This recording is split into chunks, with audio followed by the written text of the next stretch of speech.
আসসালামু আলাইকুম। সবাইকে স্বাগত জানাচ্ছি বিটিভিতে। আপনাদের সাথে আছে আমি তানজিলা হক। ইহুদিবাদী ইসরায়েলের নেতাদের ক্ষেত্রে একটি সাধারণ বিষয় হচ্ছে তারা কখনোই তাদের প্রতিশ্রুতি রক্ষা করে না।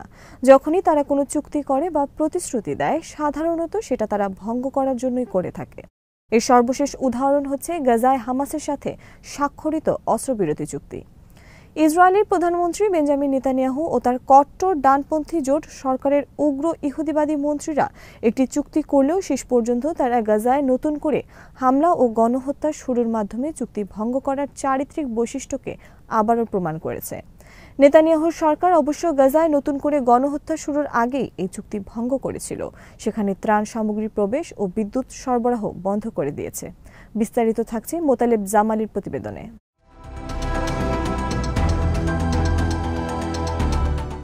ইসরায়েলের আশেপাশের মুসলিম দেশগুলো গাজায় ফিলিস্তিনিদের উপর পরিচালিত গণহত্যা নিয়ে দু একটা বিবৃতি দিয়ে প্রতিবাদ জানালেও কার্যকর কোনো পদক্ষেপ নেওয়া থেকে বিরত রয়েছে। বরং হামাস ও লেবাননের হিজবুল্লাহকে নির্মূল করার জন্য গোপনে ইসরায়েলকে সমর্থন এবং অর্থ সহায়তা করেছে কয়েকটি দেশ। এসব দেশের সরকার প্রকৃতপক্ষে ফিলিস্তিনিদের জীবনের বিনিময়ে নিজেদের গদি ও দেশ রক্ষা করতে ব্যস্ত রয়েছে।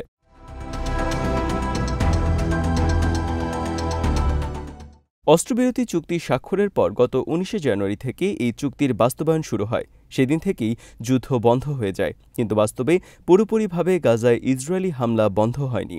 ইসরায়েল মাঝে মধ্যেই গাজায় বিমান হামলা চালিয়েছে। এসব হামলায় নতুন করে গণহত্যা শুরুর আগ পর্যন্ত ইসরায়েল নারী ও শিশুসহ ১৫৫ জন ফিলিস্তিনিকে হত্যা করে। অথচ এই সময় হামাস একবারও ইসরায়েলে অথবা গাজার করিডোরে থাকা সেনাদের উপর হামলা করেনি। হামাস যথাযথভাবেই চুক্তির সব শর্ত মেনে চলেছে।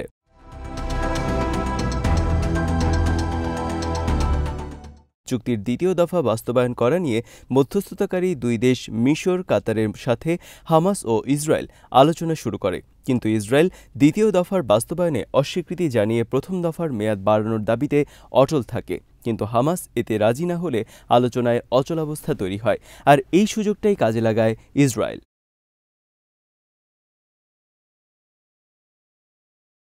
গত ১৮ মার্চ রাতে বিশ্বের অন্যান্য দেশের মুসলমানদের মতো গাজার ফিলিস্তিনিরাও পবিত্র রমজান মাসে রোজা রাখার জন্য সেহরি খাওয়ার প্রস্তুতি নিচ্ছিল।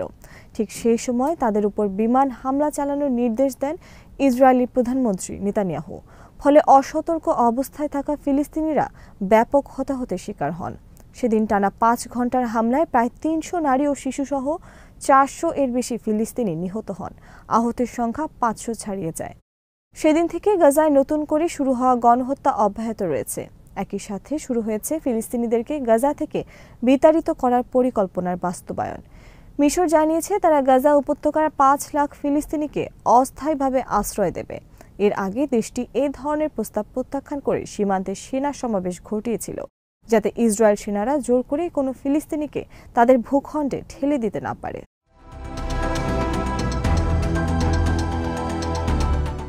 কিন্তু শেষ পর্যন্ত প্রেসিডেন্ট আবদেল ফাত্তাহ আল সিসির সরকার তার সিদ্ধান্তে অটল থাকতে পারেনি। যুক্তরাষ্ট্র ও ইসরায়েলের চাপের কাছে নতি স্বীকার করে ৫ লাখ ফিলিস্তিনিকে গ্রহণ করতে সম্মতি দিয়েছে। এসব ফিলিস্তিনি যার কোনোদিন গাজায় ফিরতে পারবে না তা অনেকটা নিশ্চিত করেই বলা যায়। জর্ডানকেও একই ধরনের প্রস্তাব দেওয়া হয়েছিল সেই সময়, কিন্তু জর্ডানের বাদশাহ দ্বিতীয় আবদুল্লাহ মার্কিন ও ইসরায়েলি প্রস্তাব নাকচ করে দেন। তবে মিশর ৫ লাখ ফিলিস্তিনিকে গ্রহণে রাজি হলেও জর্ডানের পক্ষ থেকে এই ব্যাপারে এখনও কোনো কথা বলা হয়নি।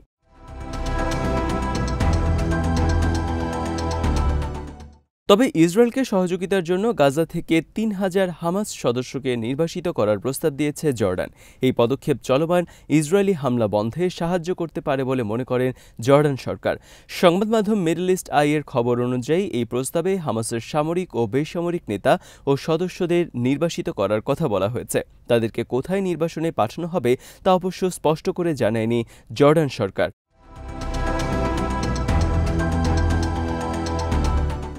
প্রস্তাব অনুযায়ী গাজার হামাস এবং অন্যান্য প্রতিরোধ গোষ্ঠীকে নিরস্ত্র করার জন্য একটি নির্ধারিত সময়সীমা দেওয়া হবে। এই পদক্ষেপ হামাসের শাসনের অবসান ঘটাবে এবং অধিকৃত পশ্চিম তীরের মাহমুদ আব্বাসের নেতৃত্বাধীন ফিলিস্তিনি কর্তৃপক্ষ গাজায় নিয়ন্ত্রণ প্রতিষ্ঠা করতে পারবে। ইসরায়েল অস্ত্রবিরতি চুক্তি লঙ্ঘন করে গত ১৮ মার্চ রাতে গাজায় নতুন করে হামলা শুরুর পর এই প্রস্তাবটি দেওয়া হয়েছে।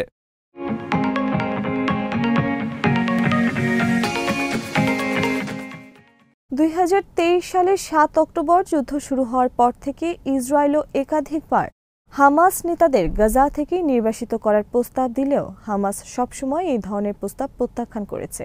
সংগঠনটি বলেছে, যতদিন তাদের ভূখণ্ড ইসরায়েলের দখলে থাকবে ততদিন তারা অস্ত্র পরিত্যাগ করবে না। কিন্তু হামাসের এই অবস্থান কতদিন পর্যন্ত টিকে থাকবে তার কোনো নিশ্চয়তা নেই, কারণ সৌদি আরব, সংযুক্ত আরব আমিরাত, মিশর ও জর্ডান সবসময় লেবাননের হিজবুল্লাহ ও গাজার হামাস সহ এই অঞ্চলের প্রতিরোধ সংগঠনগুলোর ধ্বংস কামনা করেছে। এ ব্যাপারে তারা যুক্তরাষ্ট্র ও ইসরায়েলকে সার্বিক সহযোগিতা করছে দীর্ঘদিন থেকে। এই সংগঠনগুলোর কর্মকাণ্ড বড় হুমকি হয়ে উঠেছে আরব বিশ্বের রাজা, বাদশাহ ও আমির শাসিত দেশগুলোর শাসক পরিবারের জন্য। ফলে নিজেদের অস্তিত্বের স্বার্থে আরব দেশগুলো এসব সংগঠনের বিলুপ্তির জন্য ইসরায়েলকে সহযোগিতা করছে।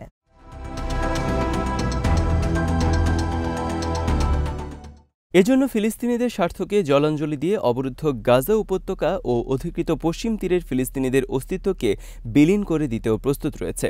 এখন গাজা থেকে ফিলিস্তিনিদের বিতাড়িত করার মার্কিন ইসরায়েল পরিকল্পনায় সমর্থন তাদের সেই চেষ্টারই প্রতিফলন বলে মনে করেন বিশ্লেষকরা।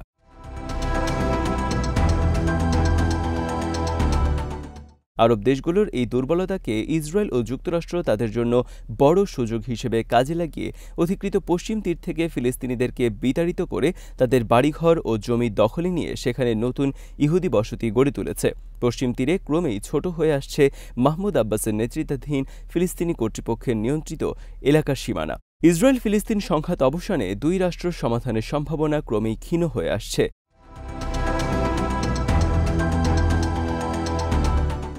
নেতানিয়াহু ও তার সরকারের কট্টরপন্থী মন্ত্রীরা সবসময় বলে আসছেন যে তারা কোনোভাবেই স্বাধীন ফিলিস্তিন রাষ্ট্র মেনে নেবেন না। আরব দেশগুলো গাজায় নতুন করে হামলা ও গণহত্যার বিরুদ্ধে তেমন কোনো সোচ্চার ভূমিকা পালন করছে না। ফলে গাজায় চলমান যুদ্ধকে নিজেদের পক্ষে নিয়ে যেতে সক্ষম হচ্ছে ইসরায়েল।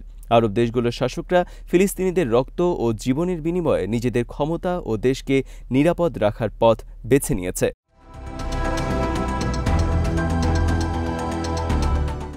স্বেচ্ছায় গাজা ছেড়ে অন্যত্র যেতে ইচ্ছুক ফিলিস্তিনিদের স্থানান্তরের পরিকল্পনা বাস্তবায়ন শুরু করেছে ইসরায়েল ও যুক্তরাষ্ট্র। গত সপ্তাহে দক্ষিণ ইসরায়েলের র্যামন বিমানবন্দর থেকে রোমানিয়ার একটি সামরিক বিমানে ইউরোপে গেছেন ৭০ জন ফিলিস্তিনি। গত ২৩ মার্চ এক প্রতিবেদনে এ তথ্য জানিয়েছে জেরুজালেম পোস্ট। ইসরায়েল সরকার বলছে তারা তাদের অভিবাসন নীতির অংশ হিসেবে গাজার ফিলিস্তিনিদের অন্য দেশে স্থানান্তরে সহায়তা করছে। গাজায় নতুন করে হামলা শুরুর পর ফিলিস্তিনিদেরকে এই ভূখণ্ড ছাড়ার জন্য চাপ সৃষ্টি করা হয়েছে। ইসরায়েলি প্রতিরক্ষা মন্ত্রী ইসরায়েল কাটস বলেছেন, তারা মার্কিন প্রেসিডেন্ট ডোনাল্ড ট্রাম্পের পরিকল্পনা বাস্তবায়নে ফিলিস্তিনিদের গাজা ছেড়ে তৃতীয় কোনো দেশে চলে যেতে সহায়তা করছেন।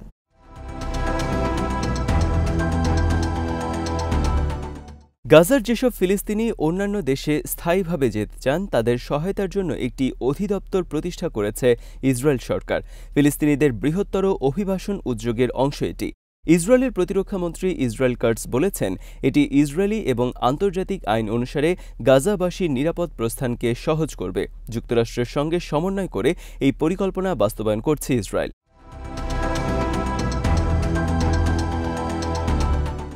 তবে সমালোচকরা সতর্ক করে বলেছেন, যুক্তরাষ্ট্র ও ইসরায়েলের এই কর্মসূচি জোরপূর্বক বাস্তুচ্যুতিতে পরিণত হওয়ার আশঙ্কা তৈরি করবে, কারণ তৃতীয় কোনো দেশ এখনও বিপুল সংখ্যক ফিলিস্তিনি শরণার্থীকে গ্রহণের মার্কিন ইসরায়েলি প্রস্তাবে কোনো প্রকাশ্য সম্মতি দেয়নি।